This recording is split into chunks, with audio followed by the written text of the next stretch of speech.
Isn't it time you got to know your technology leaders on a very real level? Welcome to our monthly podcast series. You're listening to Off the Record with GTRA, and I'm your host, Kelly Yoka. So grab your coffee or cocktail and join us for a casual yet intimate and thought-provoking expose on our top council members, ambassadors, technology innovators, and thought leaders. Today I am joined by a very exceptional guest, longtime colleague, and dear friend of the GTRA family, Chuck McGann, formerly the Chief Information Security Officer for the USPS, and now the Chief Cyber Strategist with CRGT. Welcome, Chuck. Thank you, Kelly. I appreciate the conversation today. I think it's going to be a good time. Thanks. Absolutely. Well, before we get down to business, let's talk a little bit about the juicy bits. We want to know more about your unique story, how you got involved in this industry, and some of your most memorable career milestones. So, I don't know how far we want to go back, but I grew up in a small town. Was not the greatest of students. Was a non-traditional college student. Couldn't decide what I wanted to do. But I got involved in computers early on. So I've been probably in technology for a very long time. I think my first college programming class was back in 1974 or somewhere in that area, somewhere in there. And one of the companies I was with is kind of interesting because when I talk to people about 5081 cards, I'm like, you can go see those at the Smithsonian. Okay, they're down in the Smithsonian card sorters and stuff. And just I started there and kept moving through technology for a while. Moved on I was in manufacturing for a while, and kind of the unique part, I'm a type A personality, and while I was doing that, I also went to the police academy for reserve intermittent officers and spent 18 years as a patrolman. So I was working technology during the day, and I was working for the police department driving a cruiser at night doing radar, accidents, investigations, things like that. So wow. I kind of had this unique blend of skill sets, if you would, I've picked up along the way. And at one point in time, I also spent a year in nursing school. I was an EMT, I worked the ambulance through the police department, and actually was a dive instructor as well. So I've done an awful lot of things. I can't seem to sit still. And moved on, to the Postal Service, where I moved on to the Postal Service in 1987. Where I had my territory as an IT manager was all of Vermont, a piece of New Hampshire, and all of Western Massachusetts. So I had about 5,000 offices there, and it kind of spread us out, from the Canadian border to the Connecticut border. So I did a little bit of travel along the way, most of it driving, and obviously Postal Service is headquartered in Washington, so I was down in Washington for a while, and then they decided to work their way. They were closing the district in my district, and I ended up in North Carolina taking over the one of the distributed systems groups down there. So I moved down to North Carolina. Very cool. I thought it might be fun to talk about, the group that's fairly well known, the Xbox Underground. They had initially broken into the game developer Zombie Studios. But then they found a back door into the Army system because the developer who had been working with the military to create flight simulation software was a trained Apache helicopter pilot. So the Justice Department discovered that the group was stealing trade secret data in the tune of about $100 million over 3 years. So 4 members were charged, but what's their accountability going to be? So it's really interesting you say that because yesterday President Obama signed into law an executive order talking, to actually give Treasury, I believe it's Treasury. I haven't gone totally in depth on the executive order itself, but to provide economic sanctions against those who do those kinds of activities, and they can. It's now being considered part of the critical it was always part of the critical infrastructure, but it's now being considered, if you would, a attack on the national security. Well, I think it's pretty interesting that now it's starting to get that level of visibility. So I think one of the things that I've always talked about is the challenge in accountability. That sometimes we kind of don't hold people accountable, and that there is this lack of accountability. Well, this certainly is going to raise the bar by having some economic accountability to people, to countries or whatever. So I think that's fantastic. I just can't. I'm still waiting to see how that plays out as far as what the criteria is. I think that's listed in there. But who's going to decide that it was malicious? Who's going to decide that it was, that it had X economic value or Y economic value? So I think it's going to be very interesting. But it's a step in the right direction for accountability. Yeah, well, I know you're very passionate about, managing accountability for these things. So let's talk about some of the most important issues facing government. I know you recently spoke at George Washington University. So maybe tell us a little bit more about that. Yeah, so it was interesting. Great group of kids. I say kids. I can say kids because it's a great group of kids, and the instructor is a personal friend of mine. And I asked him, one of the questions I asked him in the beginning was, what did they think was the most pressing issue? What was the biggest problem about cybersecurity? And I got, the typical answers, patching and poor code and things of that nature. And I said, that's all really good, but I want you to bring it up a level. And they said, what do you mean? And I said, to me, and this is Chuck's opinion, obviously, is that the biggest challenge we have right now is apathy. It's the apathetic response of people that oh gee, the bank's going to make me whole, or oh gee, what can I do? They exposed my ID. What can I do? They exposed my information. What can I do? It's happening everywhere. That breaches now have become almost, I don't want to say the norm, but they're not out of the norm. And I think that's the challenge, is that we're starting to accept that. You don't see, like you did in the Salem witch trial days, that people come down the road with pitchforks and torches. That you're a witch, we're going to burn your house down. You've caused this problem, we're going to burn your house down. And trust me, I don't advocate people taking that level of violence. But what I'm saying is that if we're having these levels of exposure, where is the public outcry? Where is the massive flashback of people for this type of allowance, that this is allowed to occur, that it's continuing to happen, that the code continues to have holes in it, to where these issues that are just accepted, they've become now, we almost have become numb to these things. If you look just in the recent news, the law that was signed in Indiana, and I'm not touching the law one way or the other, that's not what the conversation is, but the outcry, the social outcry of that alone in 4 days, is now turned economics given it a right turn. It's gone 90 degrees out there. Companies are saying, hey, we'll help you move out of Indiana. We'll pay for our employees to move out of Indiana. I just read that this morning. I'm like, if there was that level of public outcry and accountability charged to those who exposed the information, federal, non-federal, doesn't really matter.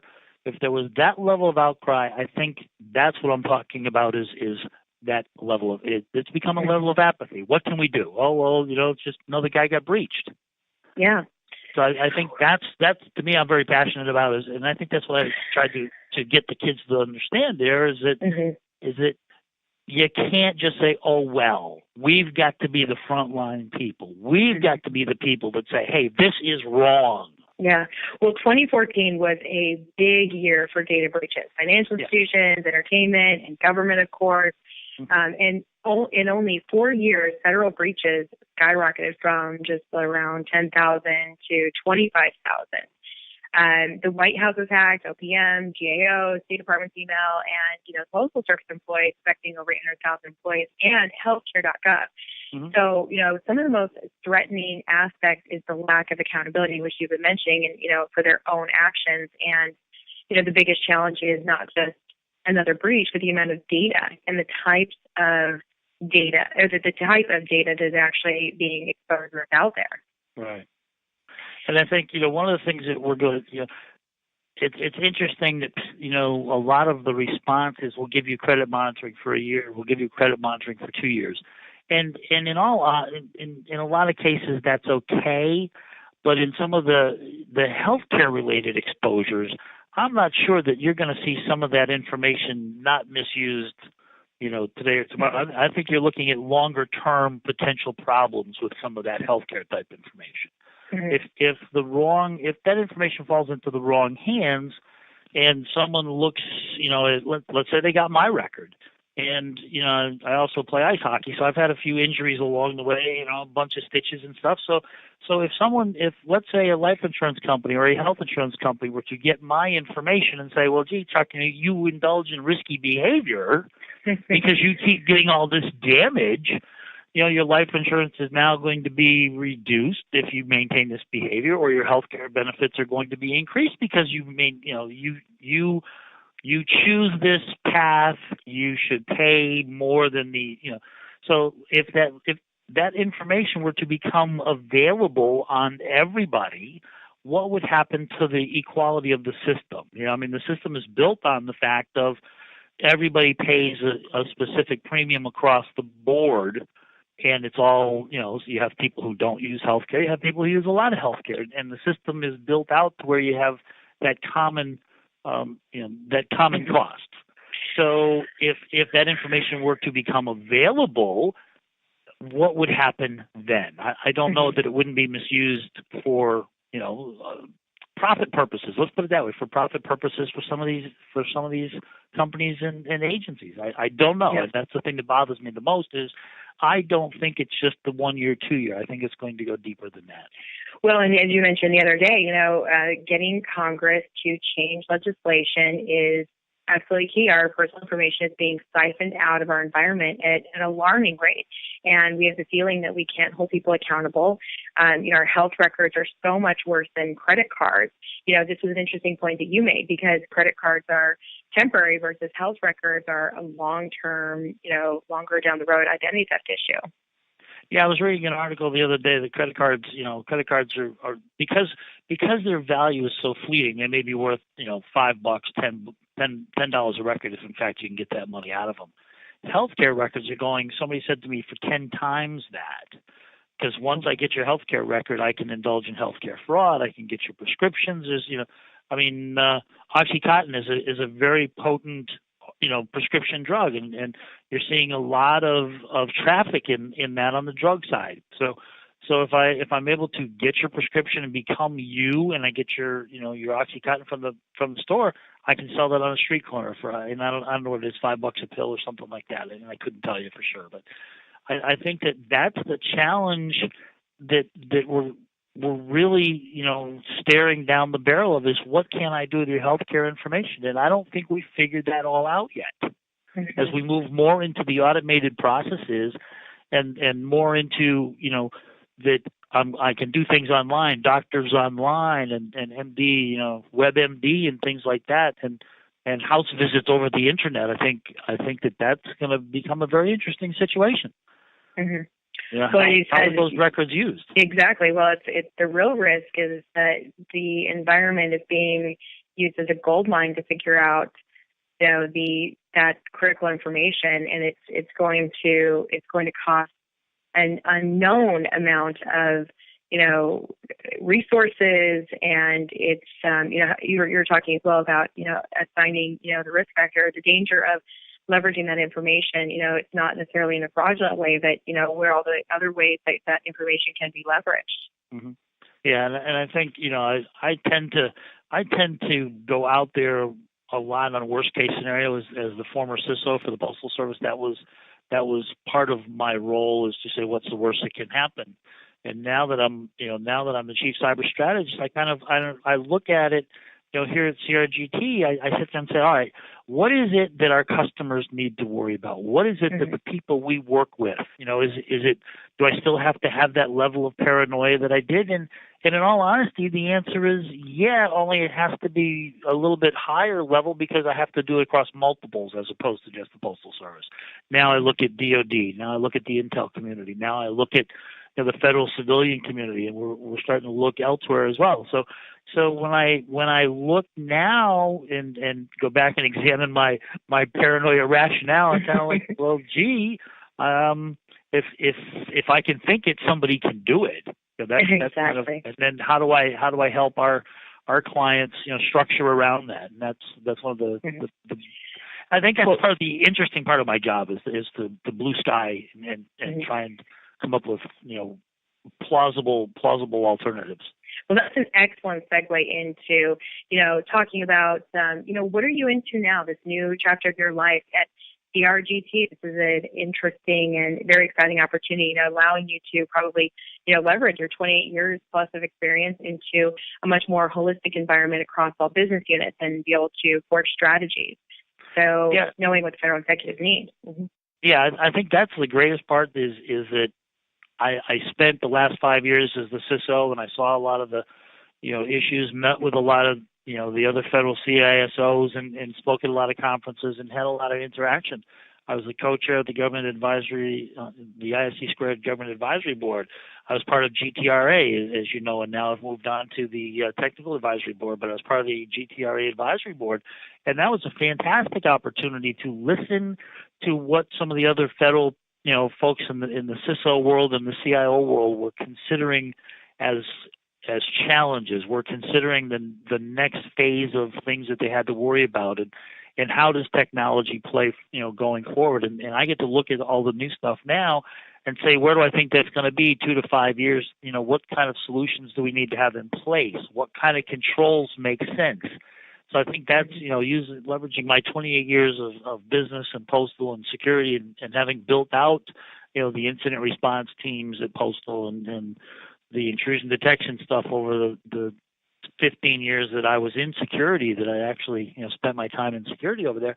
I think it's really been helpful for me to look back on all that experience and say, all right, what did we learn out of this, and what is it we need to understand going forward? And I think that's what I can help CRGT bring into, their client base and look for these opportunities where, sometimes the smaller agencies haven't gotten as far as we had in the large agencies, and how can we help them, get to a level, obviously the federal government is, you listen to the budget scenarios, not everybody's getting all the money they want.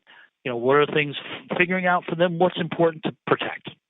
You protect what makes sense. You protect what matters. And the things that you can't manage, you monitor. And then what do you do with that monitoring information? I think that's what we here are trying to build out for them is on that scale for that level of agency, or to put them, and group them together and say, hey, this is a solution that works across the board. You don't have to reinvent the wheel. We think it worked over here. We think we can have it work for you, and things like that. Mm-hmm.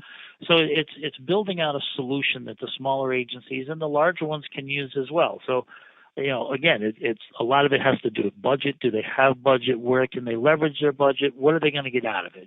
And every CISO has faced the business decision of, like I did at Postal, is do I get security tools, or do we put gas in the trucks to deliver mail? Our businesses deliver mail. So there's, the level of risk appetite is going to be different for each one of the agencies as in the federal space that we move forward with our clients. And I think that's going to be key, is to understand their risk appetite for us. So that helps, my 28 years at Postal is really helping me, to be able to dissect the conversation and understand the risk appetite that they are talking about. Well, it's so exciting, and it's a personal passion of mine, because when I started GTRA, about 12 years ago, it was to really have the counsel for the CIOs from the federal government, lend their expertise, but so many of you, move on to the private sector, and it's that's where the GTRA Technology Advisory Board is really, opening up a new lane parallel to the council to bring your expertise from the government side and help lend that to the technology community, so that you're going to turn around and come back full circle. And let's talk about how you're filling the cybersecurity resource gap. What are you and CRGT doing to, do that? How does your role help identify the threat landscape, and what's our risk? So, you can read it every day that there are not enough resources to fill the need, and the need is growing, and there's a lot of conversation about machine learning. There's a lot of conversation about new tool requirements, and that we need to escalate the process of getting people out of school. We need more schools. We need more understanding. And I'm going to tell you, I had some of the best successful security people not start with a solid security background. They started with a lot of institutional knowledge. They started with a lot of of technology knowledge. They may have come out of IT. They may have come out of telecommunications. And I've worked a lot with people there, and that's what I'm looking at kind of here is like when I talk to the clients, it's where do you believe your expertise is and where do you believe your pain is? And I can take, within a reasonable amount of time, someone who understands the business model of a particular client, someone who understands the technology and the infrastructure. We can educate them into being a top, security professional. We really can. It's going to take a little bit of time, but if they've got the level of technical understanding of how their company works and why their company works, it's important to understand what your company does and why it does it. What's your business model? What's your business value?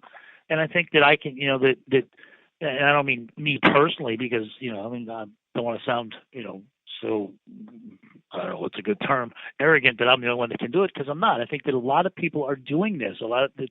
That's where you start looking for your resources, is that if the schools aren't turning them out fast enough, it's not just now having an MCSE, it's not just having a CISSP. Those are important.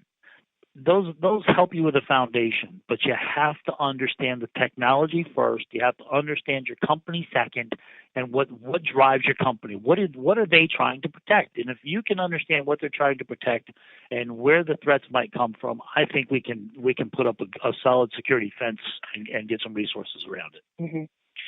Well, and your background, I know, obviously is enriched in government, but a couple of these points that you're bringing up, make me think about healthcare. And since a lot of our listeners come from the healthcare CIO community, one of the really big challenges that we've seen over the last several years since they've finally gone electronic, and now we've seen this emerging role of the CISO, the Chief Information Security Officer, which is still so new, and they don't really entirely, hospitals and healthcare providers don't really entirely understand what they should be looking for in a CISO.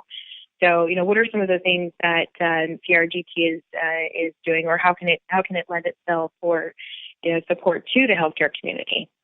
Well, we actually have a business group here that works with the healthcare environment, and while I'm not that in tune with everything that they do, I actually did spend a stint in healthcare at one point in my career, illustrious as it has been. Of course you did. Where I worked in technology at the healthcare, and then, as I said, I spent a year, in nursing school, and that didn't work out for me. But I think as doctors want to have more and more information at their fingertips, as they want to have more and more collaborative, capabilities with someone who may have seen a particular, virus or a particular infection or a particular just, I don't want to say disease, but a particular, laceration or something. What's the best stitch? Maybe they don't know, or gee, how should I debride this, or things like that. I think, what drug interacts with what. It was really interesting because I got a prescription the other day for strep throat, and in all of my paperwork it says I'm allergic to this, I'm allergic to this, I'm allergic to one thing, and the doctor writes a prescription that says, oh, well, we'll give you this, and the pharmacy caught it. It was really interesting because the pharmacy caught the fact that what they were prescribing I was allergic to.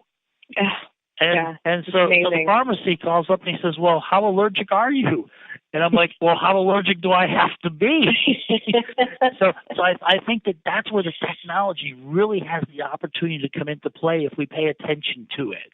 Yeah. Now, the key here, obviously, is that there has to be a level of privacy around this. There has to be the level of security that Chuck's information doesn't get intermingled with someone else's. And, oh, gee, by the way, did someone's information slip onto mine, which negated my allergy section, and the doctor didn't see it.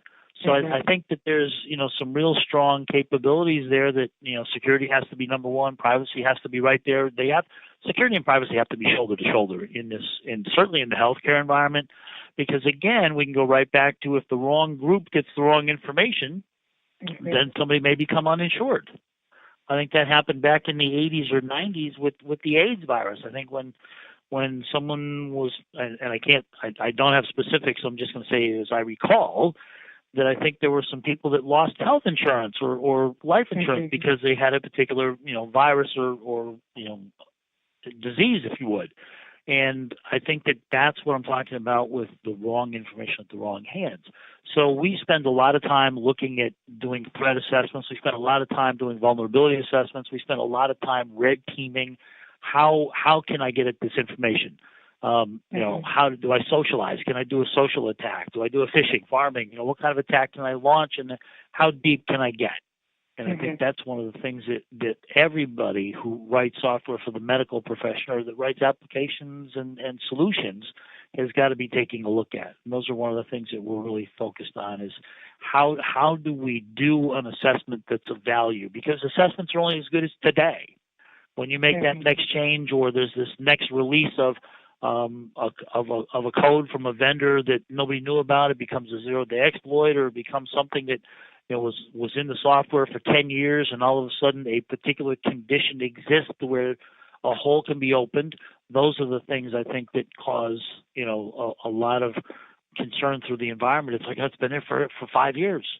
How did we not know? Well, because we never met that level of condition. We never had those conditions all come together at the same point in time. And as other companies do, like ours, when we do penetration testing and assessments, you try and come up with as many conditions to hit at the same point in time, and then test for that. Well, and now let's talk about the solution. Let's do a call to action. What can the CIOs and CISOs from government and healthcare who are listening, do? Utilizing the GTRA Technology Advisory Board as a group to drive it forward. Being able to take a look at the gaps. How can we help share what we know to the people who need to know it in a non-threatening environment? So that we're being forward-thinking. A 2 to 4 year roadmap. Well, I think the one thing I said, accountability, that the opposite accountability is attribution in my mind, and you have to be very careful when you make blanket statements. And a lot of we all tend to do that at some point in time, not necessarily with malice, but we'll make a blanket statement. Oh, that's the worst product I ever saw. Well, or that's the worst thing that anybody could do. Well, probably it's not exactly true. So I think what happens is when we start talking about a piece of software or a solution that didn't perform as we'd like, I think we really have to articulate the conditions that were in existence at that point in time. And that's what I think the technical advisory group can start to work on, is is really get down and dig down into what conditions exist when this situation occurred. Did you have your firewall rules set to block this? Did you have your content inspection set to do this? Were you doing device authentication? Did something from the Internet of Things that we just put out there all of a sudden change the profile of the network? What is really deep down, start to build out, case studies of what was existing at that point in time. And you may not get them all because obviously points in time, or when you find a failure, sometimes it's 6 months later or 3 months later, or you find you lost data a year and a half later. I think it's not that simple, but to try and backtrack in as much as you can, because I think the vendors do a pretty good job. I think the network folks do a pretty good job. But I think what happens is it only takes one switch to be flipped to actually negate all of the controls that people put in place. Yeah. It's 2:00 in the morning, and the operations group has to put in a firewall rule that allows all this traffic. They put in any rule, and the guy goes back to sleep and wakes up at 8:00 and says, "Oh my God, I got to go fix that firewall rule." Well, between 2:00 and 8:00, a lot of traffic came in, and all of those blockings of you can't have this port, this protocol. Guess what? That all happened. And did anybody go back to look and see what actually, at that point in time, what came in beyond what was expected? And I think those are some of the things that we can bring to the table is from experiential. I mean, the board is full of experienced people, and I think it's fantastic. And I'm really looking forward to meeting with them. A lot of intelligence there is what have you seen? What have I seen? What did you do? I mean, obviously, if we go that route, I think that we can put together, a list of things, a checklist, or some kind of a knowledge-based environment that says this is what I've seen as a result of, or if you had to put in any rule in for operations, or you detected it, did anybody check any additional unintended traffic that came in as a result of this? And I think you're going to find that a lot of times that doesn't happen. So I think that's one of the roles that the board can take on is really going out, surveying people, and really starting to collect information that will have value across the board, and then sharing it across the board, sharing it with the whole environment.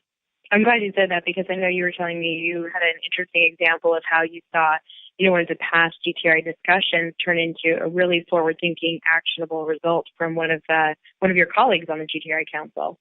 Mm-hmm. And I think that's where we need to go. It has to be actionable. It has to be meaningful. It has to be not to everybody, but even if it's actionable to one person and it prevents an 800,000 record exposure, guess what? That was success. Yep. I think that's important. And wonderful, Chuck. It was such a pleasure, always a pleasure, having you involved with us. And I really look forward to the exciting things to come in your new role, and a good year in front of us with 2015. So thank you again so much for your time.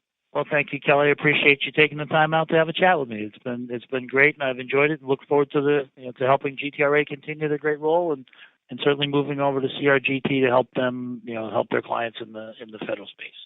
Excellent. And listeners, you can check out CRGT.com. Tune in for our next monthly Third Thursday podcast series, Off the Record with GTRA.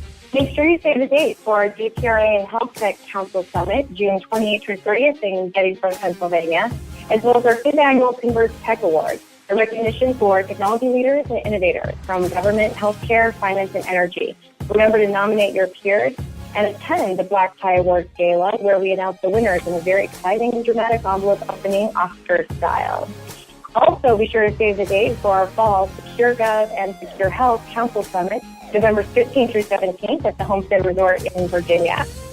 Again, I'm your host, Kelly Yoakum, and I look forward to your topic ideas, feedback, and suggested podcast participants. So feel free to reach out to me directly at kelley@gtra.org.